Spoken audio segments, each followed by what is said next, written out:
Load வண்டியில் செம்மையான பயணம். வணக்கம் மிஸ்டர் டிகேபி விலாஸ். புரட்டாசி சனிக்கிழமை அதுமா பாலமலை அரங்கநாதரை பார்த்தாச்சு. அப்படியே அங்கே அன்னதானம் போடுவாங்கன்னு சொன்னாங்க. போய் அங்கேயும் சாப்பாடை சாப்பிட்டுட்டு மேல்முடி ரங்கநாதரை பார்க்க ட்ரெக்கிங் கிளம்பிட்டோம். உண்மையிலே செம்மையான அட்வென்ச்சர் ட்ரிப்பு தான் இது. காட்டுக்குள்ளே மலைப்பகுதியில் போனோம். அங்கே பாருங்கள், நம்மளுக்கு முன்னாடி ஒரு குரூப் போயிட்டுருக்கு.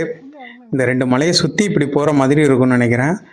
ஒரு 5 கிலோமீட்டர் 6 கிலோமீட்டர் இருக்கும்னு நினைக்கிறேன். வாங்க போய் பார்ப்போம். இந்த பாதையில் போனோம்னா வருடத்தில் 4 சனிக்கிழமை, அதுவும் புரட்டாசி சனிக்கிழமை மட்டுமே நீங்கள் போக முடியும். நீங்கள் எப்போ நினைச்சாலுமே போக முடியாது. காட்டு மிருகங்கள் அதிகமாக பயணிக்கக்கூடிய இடம் தான் இது.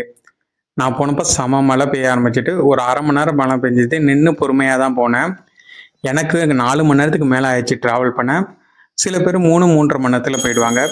ஒரு வழியாக ரங்கநாதரை பார்க்க போகிறோம். யார் யாரெல்லாம் வந்து பார்த்தீங்களோ ஒரு கமெண்ட் ஒன்று போட்டுட்டு போங்க.